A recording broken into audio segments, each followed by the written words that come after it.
Now we study today representation of a function by power series. Every function can be expanded in the form of power series under some restrictions. Okay, first of all you have to see the expansion term of the Taylor series and Lorentz series. Okay, so if it is the Taylor series, then this is the expansion of your Taylor series and this is the expansion of your Lorentz series. You have to mug up all both the series, मतलब आप लोग इनके फॉर्मूले अच्छे से याद करना है, अगर पूछा जाए तो आप इनको फॉर्मूले को रिप्रेजेंट कर सकते हैं. Now what is the difference between Taylor series and Laurent series?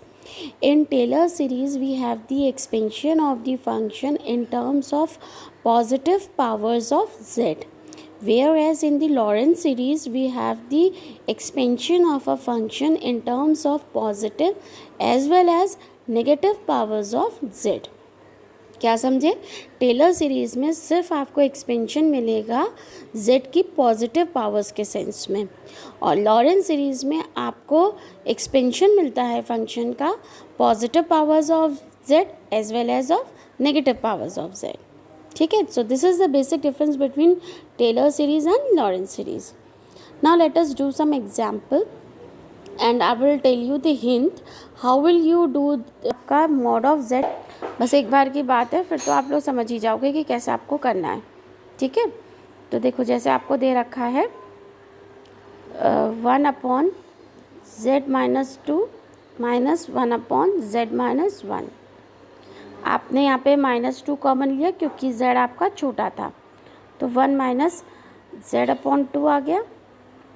यहाँ से आपने -1 कॉमन लिया तो ये प्लस हो गया, ये आ गया 1 - z. अब ये ब्रैकेट ऊपर गया तो ये वैल्यू हो गई -z/2 की पावर -1. ऐसे ही ऊपर गया तो इसकी भी पावर क्या हो गई -1. अब इस एक्सपेंशन को हम ऐसे लिख सकते हैं -1/2 समीशन n = 0 to ∞ z/2 की पावर n. ऐसे हम इसको लिख सकते हैं z की power n = 0 to ∞. This is the answer. यही आंसर हो गया फर्स्ट पार्ट का.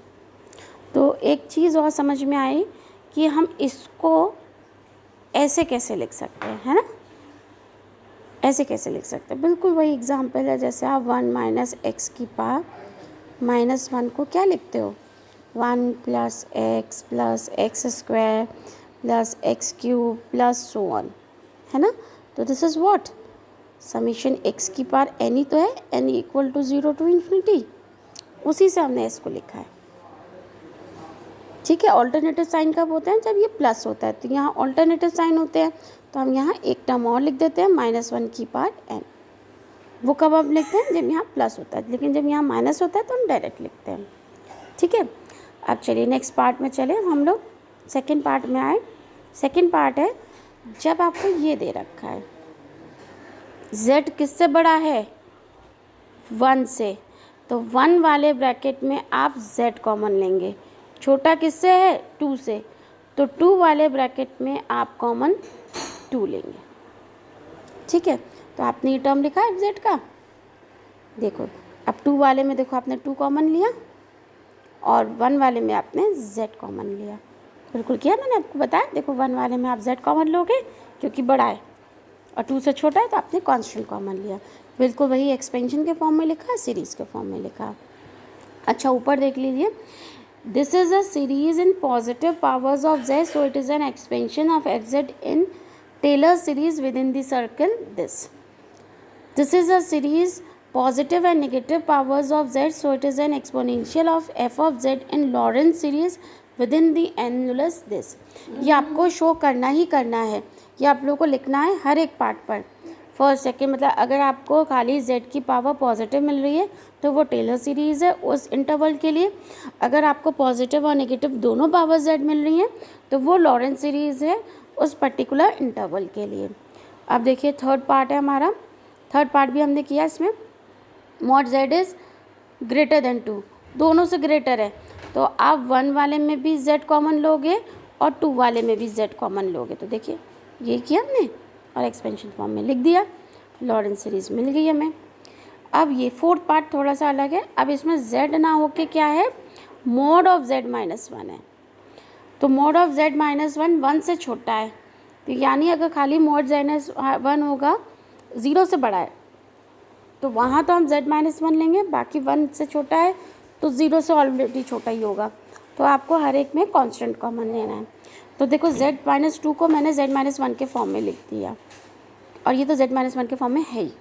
अब हम z की जगह क्या ले रहे हैं, z माइनस 1। जैसे हम z को ट्रीट करते थे वैसे ही हमें z माइनस 1 को ट्रीट करना है इस वाले क्वेश्चन में, ठीक है।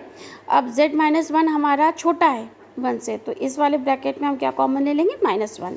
तो देखो -1 कॉमन ले लिया, ठीक है। तो ये वैल्यू आ गई। यहाँ तो आपका ऐसे ही रहा, ये z ही एक तरीके से यहाँ आपने लिया, तो इसमें z माइनस 1 की पावर -1 में कॉमन ऊपर चढ़ गई, ये आपका ऐसे ही रहा, ये आपकी वैल्यू का आंसर हो गया, ठीक है।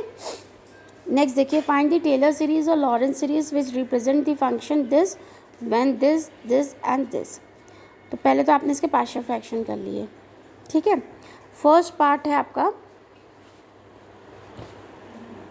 Mod of z is less than 1, less than 1 है। तो देखो एफ जेड आपका क्या था, पीछे देख लें हम लोग, एफ जेड हमारा ये था +2 था और ये था। अब लेस देन 1 है तो आप क्या करोगे, क्या क्या कॉमन लोगे, कहाँ कहाँ क्या क्या कॉमन लोगे। अब आपको क्या करना पड़ेगा, देखो पहले वाले ब्रैकेट में तो आपने कांस्टेंट कॉमन लिया और दूसरे वाले ब्रैकेट में भी आपने कांस्टेंट कॉमन लिया, तो ये वैल्यू आ गई। अच्छा अब यहाँ देखो 1 से बड़ा है, यानी 1 वाले ब्रैकेट में हम क्या कांस्टेंट लेंगे, z। तो देखो एफ जेड में इसमें तो तुम कांस्टेंट कॉमन लोगे और इसमें तुम लोगे z कॉमन, देखिए क्या, ठीक है। नेक्स्ट देखिए z is greater than 2, greater than 2 है तो अब आप लोग को दोनों ब्रैकेट में z कॉमन लेना है, देखिए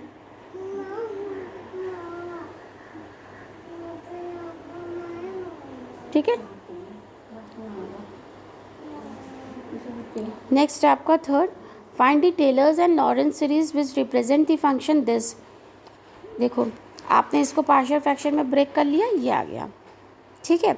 अब आपको इसमें mod z is less than 2 है, लेस देन 2 है तो यानी इस वाले ब्रैकेट में आप क्या करोगे, कांस्टेंट कॉमन लोगे, और 2 है तो 3 से भी छोटा ही होगा तो इसमें भी आप कांस्टेंट कॉमन ही लोगे। तो देखो दोनों में कांस्टेंट कॉमन लिया, ये आंसर हो गया है।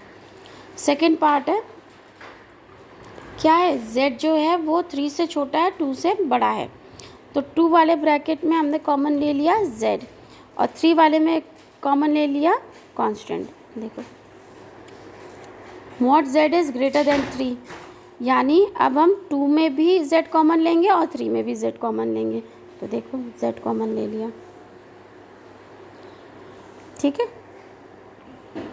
ये हो गया।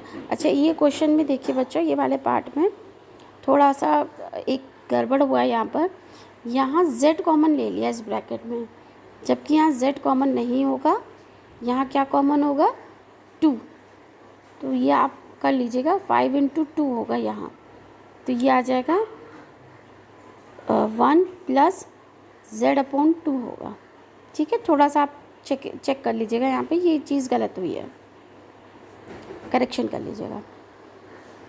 चलिए नेक्स्ट देखिए, find the Taylor series expansion of this about the point z = 0। ये वही है जो आप पहले कर चुके हैं जिस टाइप से, ये वही क्वेश्चन है। तो देखो आपने एफ जेड लिख लिया, नीचे वाला आपने तोड़ के ऐसे लिख लिया, इसको पार्शियल फ्रैक्शन में ब्रेक करके ऐसे लिख लिया। एक्सपेंडिंग अबाउट z = 0, 3/4 आप z = 0 है तो आपने यहाँ से कांस्टेंट कॉमन लिया, यहाँ से भी कांस्टेंट कॉमन लेंगे और यहाँ से भी कांस्टेंट कॉमन लेंगे और आपने एक्सपेंशन फॉर्म में लिख लिया, ठीक है। So this is the answer for this type of question. और ये कुछ प्रॉब्लम्स हैं जो आप लोग खुद से सॉल्व कीजिएगा। एट द एंड मैं फिर से बता रही हूँ, मॉड z किसी भी वैल्यू से बड़ा होता है तो हम z कॉमन लेते हैं, मॉड z किसी भी वैल्यू से छोटा होता है तो हम वहाँ कांस्टेंट कॉमन लेते हैं, बस ये ध्यान रखिएगा, बाकी सब वैसे ही हो जाएगा।